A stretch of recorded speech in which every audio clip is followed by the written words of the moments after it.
Hi, I'm Annie Fitzsimmons. I'm your Washington REALTORS Legal Hotline Lawyer.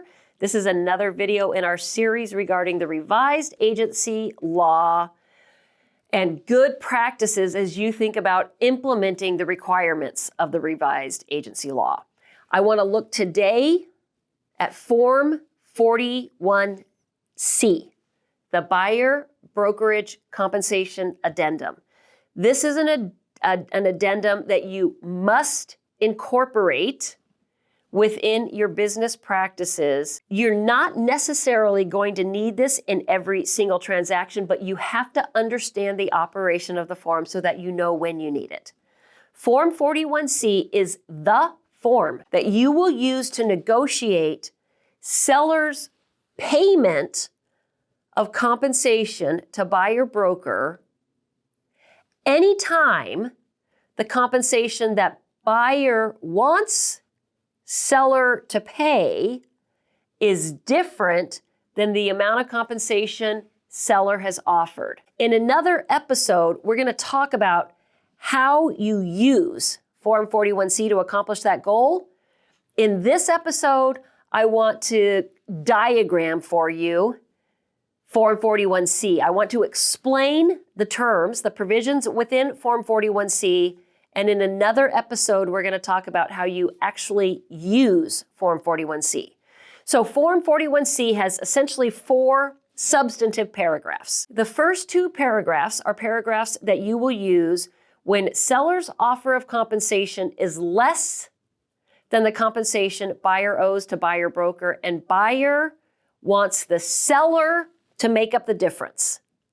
In other words, buyer is not saying, broker, I'll bring the additional compensation to you at closing. Buyer's saying, I want the seller to pay everything they've offered and then some in order to reach the amount that I owe buyer broker. Those are the first 2 paragraphs in Form 41C. Paragraph number 1 is a provision that you would use if the seller's offer of compensation is 0.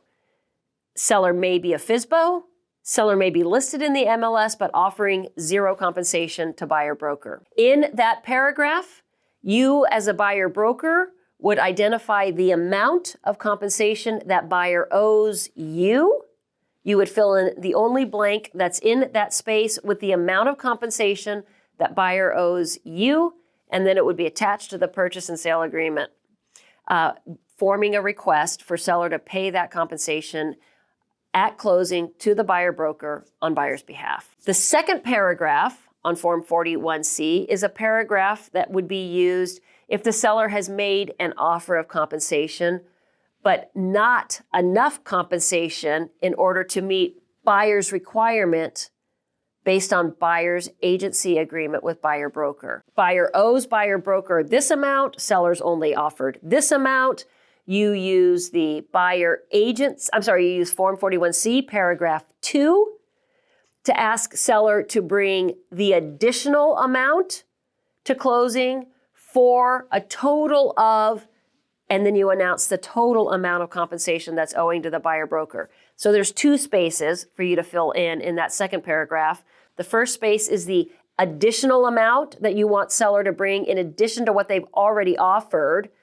And the second blank is for the total amount of compensation that's owing to the buyer based on the buyer and buyer broker's agency agreement. The third paragraph is a paragraph you will use when the seller has offered more compensation than the buyer broker is owed, and the buyer wants the benefit of those additional funds.